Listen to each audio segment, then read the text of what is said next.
네, 안녕하세요, 여러분. 오늘은 흰 바람벽이 있어 2차 시 본문학습 해보도록 하겠습니다. 교과서 30쪽 펼쳐주시고, 필기도구 준비해 주세요. 30쪽 맨 위를 보면 이 작품의 화자는 흰 바람벽을 마주하고 있다라고 나와 있는데 이 바람벽이라는 말 자체를 뭔지 모르는 친구들이 많을 것 같아요. 예, 바람벽은 방과 방 사이를 막아주는 가벽 같은 벽입니다. 이 아마 백석이 기거하고 있던 방이 굉장히 누추한 방이었나 봐요. 그 방과 방을 막아주는 벽을 마주하면서 외로운 시간에 자신의 내면 풍경을 풀어내고 있는 시인데 요즘 여러분들은 거의 혼자 있을 때 뭐 하나요? 스마트폰 많이 하죠. 그래서 혼자 있는 시간이라고 하지만 사실은 자신의 내면을 마주하는 시간이 별로 많지 않아요. 그런데 백석이 살았던 이 일제 강점기는 TV 없었습니다. 스마트폰 없었습니다. 외로운 시간에 홀로 있으면서 벽을 바라보며 자신이 그리운 사람들을 그리워하고 자신의 삶을 성찰하고 있는 내용의 시라는 거 알고 이 시를 감상해 주시면 될 것 같습니다. 그래서 이 시는 굉장히 자신의 내면을 담담하게 풀어내고 있는데요. 홀로 독백하는 내면의 독백이죠. 그래서 독백체의 서술이고 무엇보다도 이 시의 성찰 과정에 주목해야 되는데 처음에는 굉장히 자신의 외로운 상황을 담담히 풀어내다가 시상이 전환되면서 그것이 운명이다. 운명을 긍정적으로 받아들이는 순응하는 그런 내용이 나오거든요. 그래서 그런 성찰 과정, 시상이 전환되는 과정에 주목해서 예, 이 시를 감상해 보면 좋을 것 같습니다. 오늘 선생님이 한번 낭송을 해볼 건데요. 원래 시는 한 3번 정도 읽어야 되는데 지금 여기서 잠깐 정지를 하고 여러분들이 혼자 한번 여러분의 눈으로 읽어봐 주시기 바랍니다. 그리고 나서 선생님이 낭송을 하도록 하겠습니다. 정지. 네. 읽어보셨죠? 예, 선생님이 한번 백석으로 빙의해서 믿었던 친구에게 배신당하고 사랑하는 첫사랑의 여인을 떠나보내고 지금 부모님과도 떨어져서 외로이 그리고 아주 쓸쓸히 그리고 가난한 삶을 살고 있는 한 남자가 되어서 읽어보도록 낭송해 보도록 하겠습니다. 흰 바람벽이 있어. 백석. 오늘 저녁 이 좁다란 방의 흰 바람벽에 어쩐지 쓸쓸한 것만이 오고 간다. 이 흰 바람벽에 희미한 15촉 전등이 지치운 불빛을 내어 던지고 때글은 다 낡은 무명샤스가 어두운 그림자를 쉬이고 그리고 또 달디단 따끈한 감주나 한 잔 먹고 싶다고 생각하는 내 가지가지 외로운 생각이 헤매인다. 그런데 이건 또 어인 일인가? 이 흰 바람벽에 내 가난한 늙은 어머니가 있다. 내 가난한 늙은 어머니가 이렇게 시퍼러둥둥하니 추운 날인데 차디찬 물에 손은 담그고 무이며 배추를 씻고 있다. 또 내 사랑하는 사람이 있다. 내 사랑하는 어여쁜 사람이 어니 먼 앞대 조용한 개포가의 나지막한 집에서 그의 지아비와 마주 앉아 대국국을 끓여놓고 저녁을 먹는다. 벌써 어린 것도 생겨서 옆에 끼고 저녁을 먹는다. 그런데 또 이지막하여 어느 사이엔가 이 흰 바람벽엔 내 쓸쓸한 얼굴을 쳐다보며 이러한 글자들이 지나간다. 나는 이 세상에서 가난하고 외롭고 높고 쓸쓸하니 살아가도록 태어났다. 그리고 이 세상을 살아가는데 내 가슴은 너무도 많이 뜨거운 것으로 호젓한 것으로 사랑으로 슬픔으로 가득 찬다. 그리고 이번에는 나를 위로하는 듯이 나를 울력하는 듯이 눈질을 하며 주먹질을 하며 이런 글자들이 지나간다. 하늘이 이 세상을 내일 적에 그가 가장 귀해하고 사랑하는 것들은 모두 가난하고 외롭고 높고 쓸쓸하니 그리고 언제나 넘치는 사랑과 슬픔 속에 살도록 만드신 것이다. 초생딸과 바구지꽃과 짝새와 당나귀가 그러하듯이, 그리고 또 프랑시스 잼과 도연명과 라이넬 마리아 릴케가 그러하듯이. 네. 여기까지입니다. 눈으로 보는 거랑 또 읽는 거랑 느낌이 다르죠. 네. 백석에 대한 소개 잠깐 하고 넘어가면, 어제 여러분들 영상을 보셨긴 했는데 백석 하는 이유가 뭘까요? 이 시는 사실 백석의 좀 개인적인 내용이 담긴 시이기도 한데, 그런 개인적인 내용을 이 흰 바람벽이라고 하는 매개체, 스크린이란 매개체를 써서 표현한 것이 굉장히 어떤 세련된 느낌을 주죠. 예, 그렇습니다. 그래서 백석은 향토적인 내용을 쓰면서도 그 방식이 굉장히 모더니즘, 세련되어서 시를 읽는 사람들이 '와, 나도 저런 고독감 느껴본 적이 있는데 저걸 어떻게 저렇게 표현하지?'라는 감탄을 자아내게 만들죠. 대표작으로 어제 선생님이 얘기했던 여승이 있고, 고향, 2004 년도 수능에 출제됐던 고향이 있습니다. 그리고 아마 이 흰 바람벽이 있었는 2004 년도에 아마 모의고사로 출제됐을 거예요. 수많은 작품들이, 예, 모의고사에 출제되고 있는 아주 중요한 작가입니다. 선생님은 개인적으로 여기 하나 더, 백석의 마지막 작품이라고 할 수 있죠.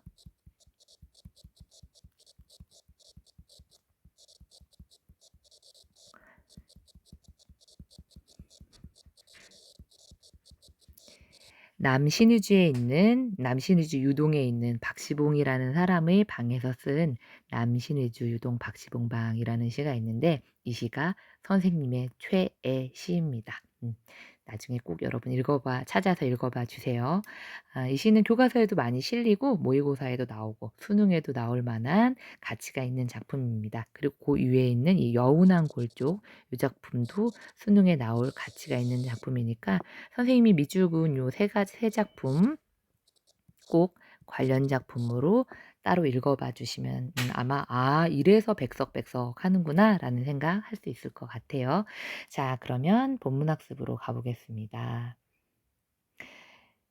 오늘 저녁 이 좁다란 방의 흰 바람벽에, 아까 선생님이 얘기했죠. 그 굉장히 지금 누추한 곳에 살고 있다고. 그래서 시인의 가난한 삶이 드러난 시어를 좀 표시를 한번 해 볼게요. 그래서 좁다란 방, 뭐 15촉 전등, 그리고 때에 절은 다 낡은 무명 샤스, 예, 이런 거 같이 밑줄 치시고요. 예, 선생님처럼 이렇게 형광펜으로 따로 해도 됩니다. 근데 중요하지는 않아서 굳이 형광펜은 안 해도 되고 그냥 밑줄만 혹은 뭐 가로만 쳐도 될 것 같아요. 예, 그래서 이 형광펜으로 표시한 것들을 다 모으면 공통점이 뭐냐면 바로 뭘까요? 네, 화자의 가난한 처지를 드러내는 소재들이죠.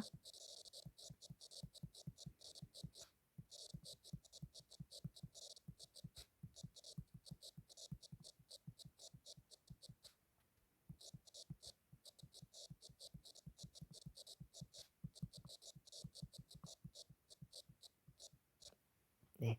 지금 화자가 굉장히 가난한 삶을 살아가고 있구나라는 걸 드러내고 있는 시어들입니다. 필기해 두세요.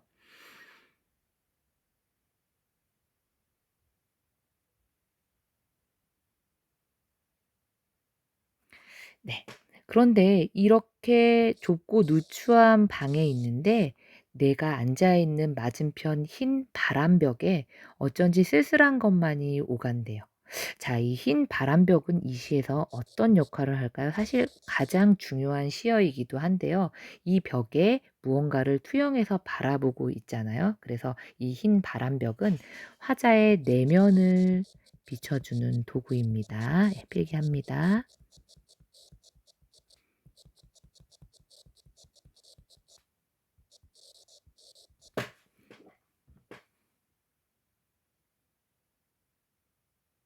그런데 단순히 비춰주는 거에서 끝나는 것이 아니라 그것을 마치 나는 앉아 있고 흰 바람벽에 그 내면이 투영되는 것처럼 표현을 하고 있죠. 그래서 이런 '스크린의 기능을 하고 있다.'라고 표현하고 문제가 나오는 경우도 굉장히 많습니다. 그런데 이렇게 내면을 내가 혼자 생각하는 게 아니라 어딘가에 투영해서 바라보는 것, 요거 어디서 많이 본 듯한 느낌 있는 친구들이 있나요? 지난 시간에도 얘기했지만 백석의 영향을 많이 받은 시인이 있다고 했죠. 바로 윤동주. 작년에 우리 윤동주의 자화상 공부했는데 기억나죠? 그래서 이것과 동일한 상황이 드러나는 시를 찾아보면 바로 윤동주의 자화상이 생각이 나야 합니다. 윤동주의 자아상에서 외딴 곳 우물가에 가서 자신을 바라보죠. 그래서 지금 이 흰 바람벽과 동일한 역할을 하는 시어를 찾아봐라, 혹은 비슷한 상황을 찾아봐라 하는 문제가 나온다면 바로 윤동주의 자화상에서 우물을 찾으면 되겠죠. 네. 다시 본문으로 돌아오도록 하겠습니다. 필기하시고요.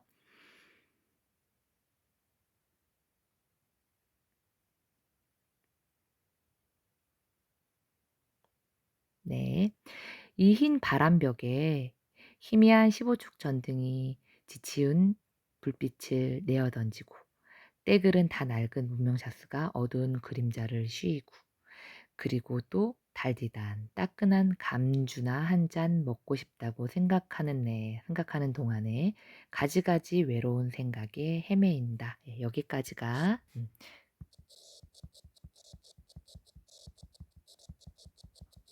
흰 바람벽을 보며 든 외로운 생각들이죠.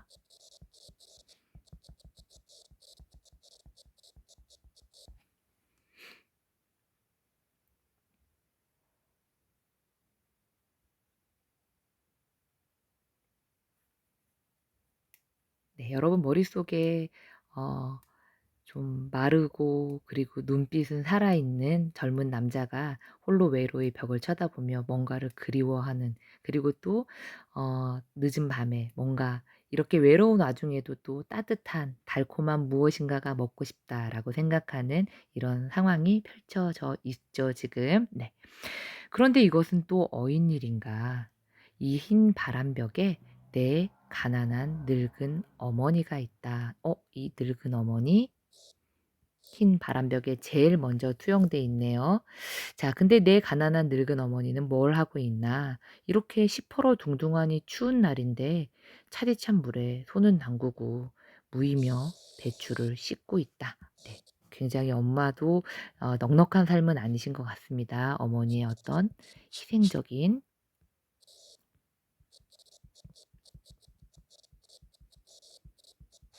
삶이 드러나 있습니다. 네. 그리고 여기 이 시는 감각적 이미지가 많이 쓰였다라고 하는데, 저 위에 보면 여기 뭐 지치운 불빛, 어두운 그림자, 이런 것들 다 어떤 이미지입니까? 시각적 이미지죠.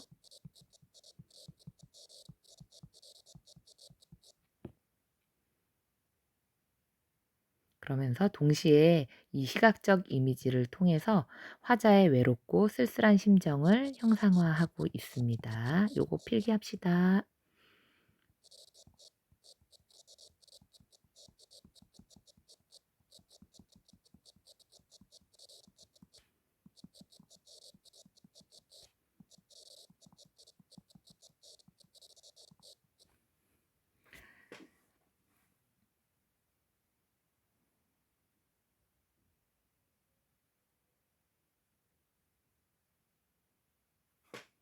네, 됐나요? 예. 여기 시퍼러둥둥하니 추운 날인데 요 부분도 좀 살펴볼게요. 추운 건 사실 촉각적 이미지인데 그 촉각적 이미지를 시퍼러둥둥이라고 표현했습니다. 어떤 이미지인가요? 네, 공감각적 이미지죠.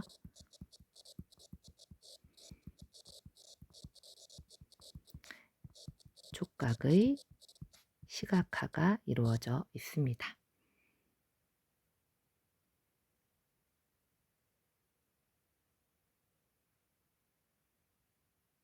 네, 그리고 이번에는 내 사랑하는 사람이 있다. 자, 어머니랑 사랑하는 사람. 흰 바람벽에 비추어 보는 거. 그게 이 시에서 가장 핵심이 되겠죠. 자, 두 개를 묶어 볼게요. 늙은 어머니, 내 사랑하는 사람을 묶어 볼게요. 두 사람의 공통점은 뭡니까? 네. 그리운 사람들입니다. 그리고 그 그리움이 결국 어떤 감정을 더 불러일으키나요? 외로움을 심화시키죠. 네. 그 내용을 옆에다 필기해 보도록 하겠습니다.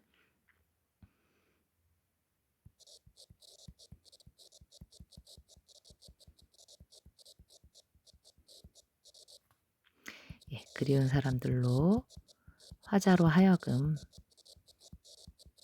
외로움의 감정을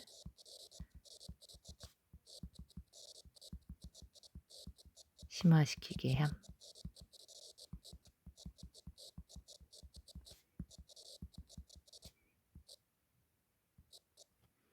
네. 늙은 어머니와 사랑하는 사람은 흰 바람벽에 투영된 사람들로서 두 사람의 공통점은 그리움의 대상들입니다. 이 그리운 사람들을 떠올리며 오히려 외로운 감정이 심화되게 되죠.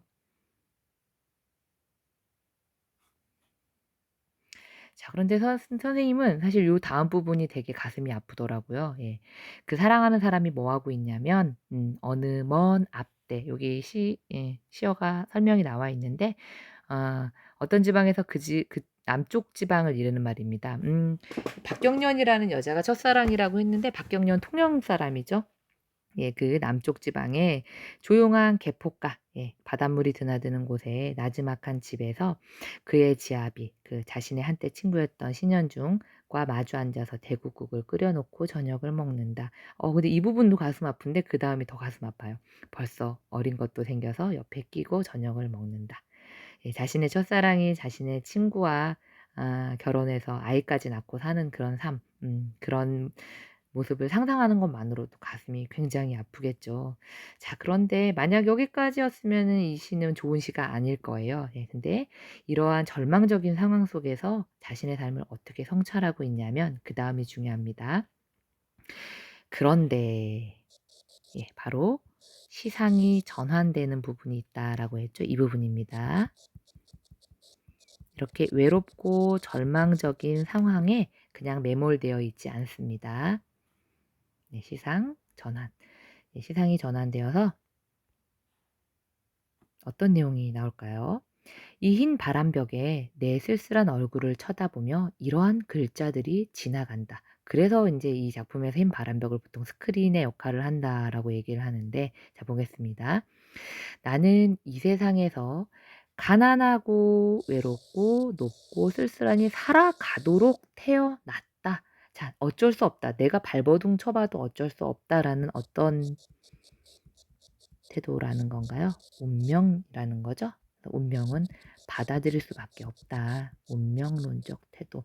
내 잘못 아니야. 나는 그냥 이렇게 가난하고 외롭고 쓸쓸하고 배신당하고 이렇게 살아가도록 태어났어.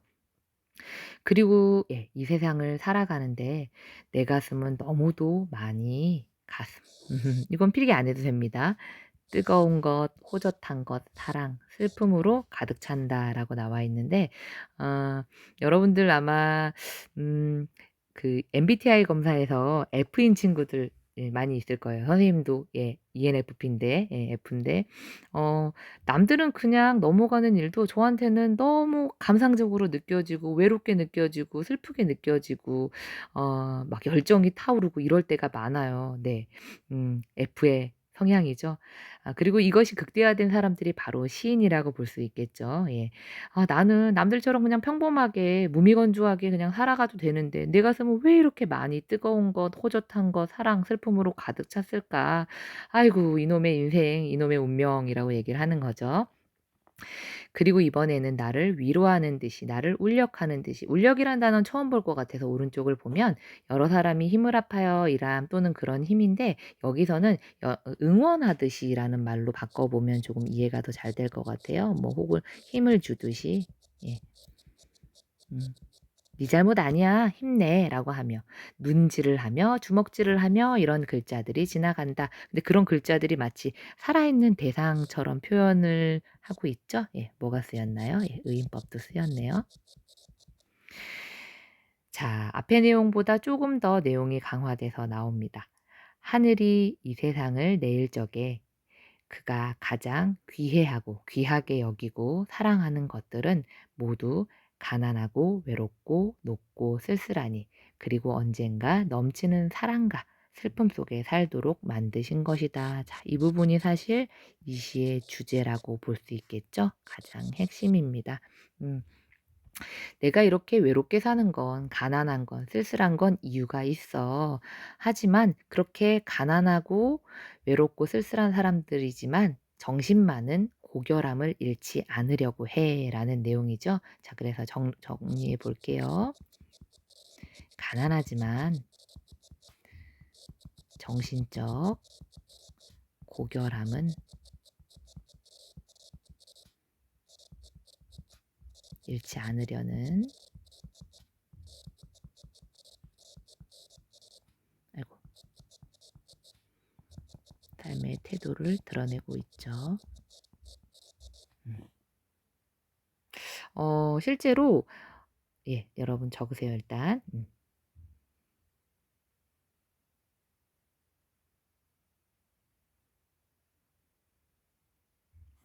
네.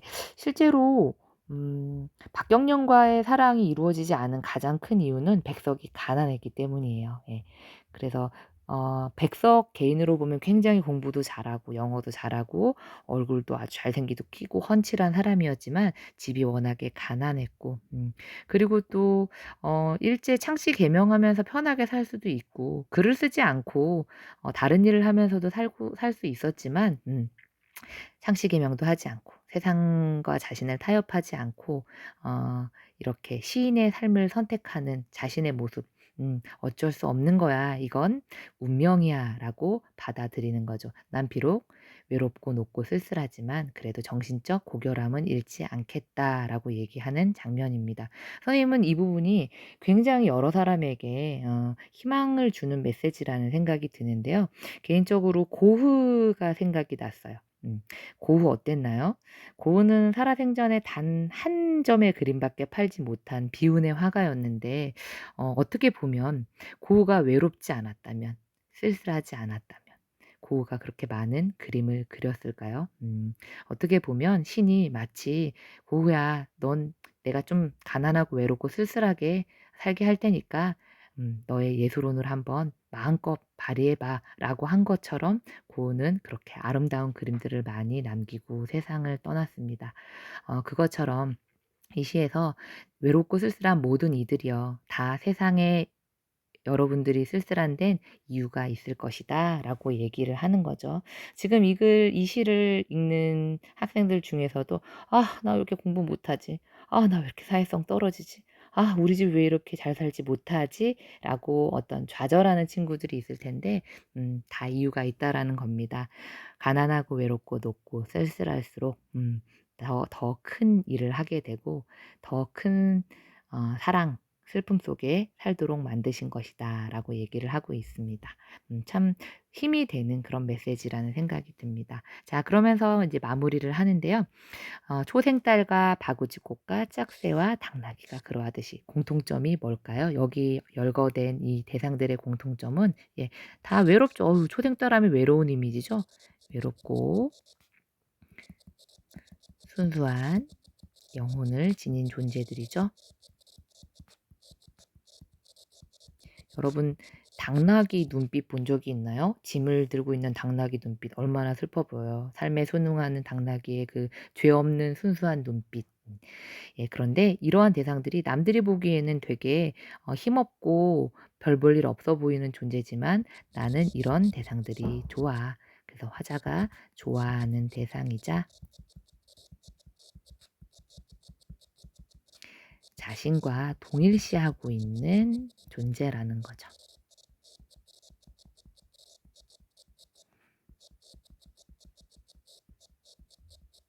네, 적어 볼게요.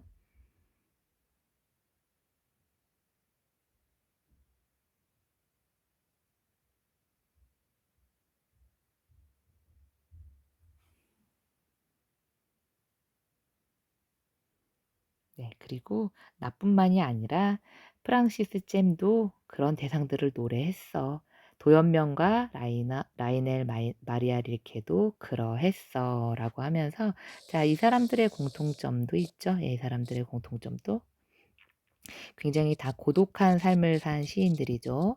예, 고독한 삶을 살았고, 그리고 그 와중에도 자연을 사랑했고, 그리고 인간이란 어떻게 살아야 하나에 대한 인간의 실존을 노래한 시인들입니다.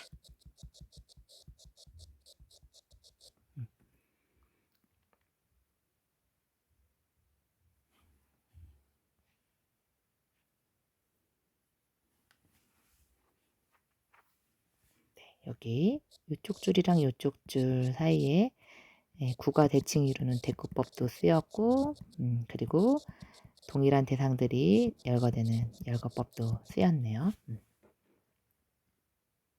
네, 됐나요? 네, 여기까지가 자, 성찰을 통해서 스스로를 위로하는 거죠. 예, 자기 위로와 극복 의지를 보여주고 있는 시의 마지막입니다. 자, 정리 한번 해볼게요. 자, 이 작품은 밑으로 내려와서, 이 작품은 흰 바람벽에 비친 내면 풍경을 통해서 자신의 지난날을 성찰하고 있죠. 그리고 지금의 어려운 현실을 긍정하고 받아들여 어쩔 수 피할 수 없다면 즐겨야 돼. 운명이야.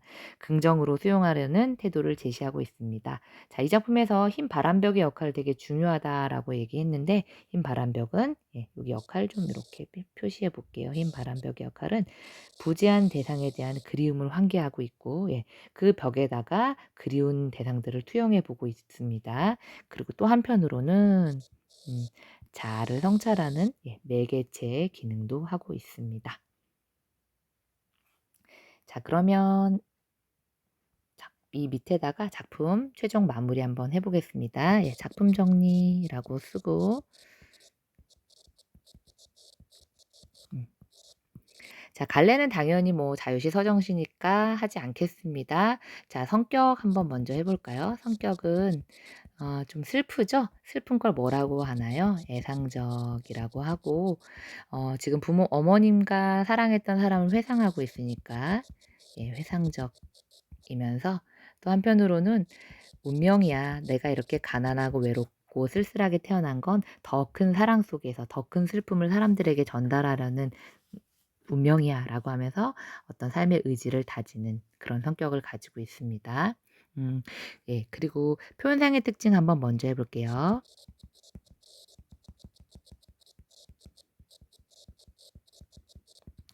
제일 먼저 드러나는 거 뭔가요? 뭐니 해도 흰 바람벽이죠.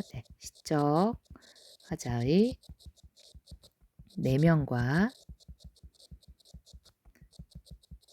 삶을 성찰한 내용을 흰 바람벽을 매개로 형상화하고 있습니다.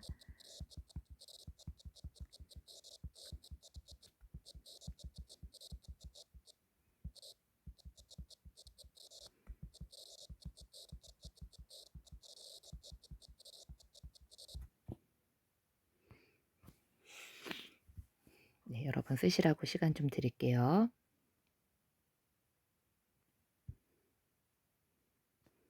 두 번째는 굉장히 감각적 이미지가 많이 사용되고 있죠.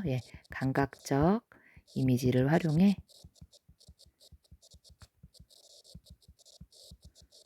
시적 화자의 정서 드러내고 있습니다.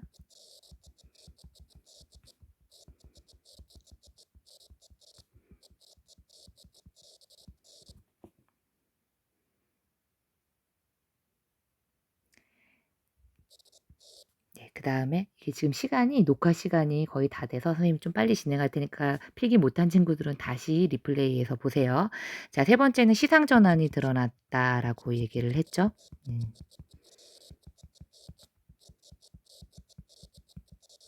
그리고 아까 얘기했던 독백체의 어조.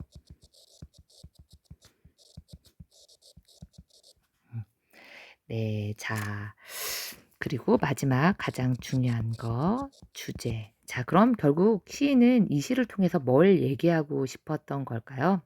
가난하다고, 외롭다고, 쓸쓸하다고 인생이 끝난 건가요? 그렇지 않다라는 거죠. 가난하고 고단한 삶 속에서도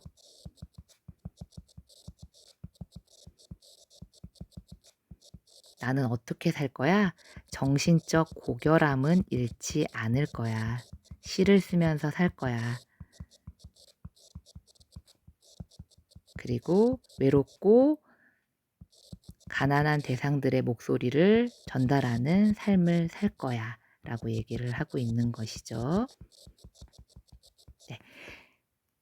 가난하고 고단한 삶 속에서도 정신적 고결함을 잃지 않으려는 삶의 자세가 이 시의 주제였습니다. 우리 참 멋진 시 공부했습니다.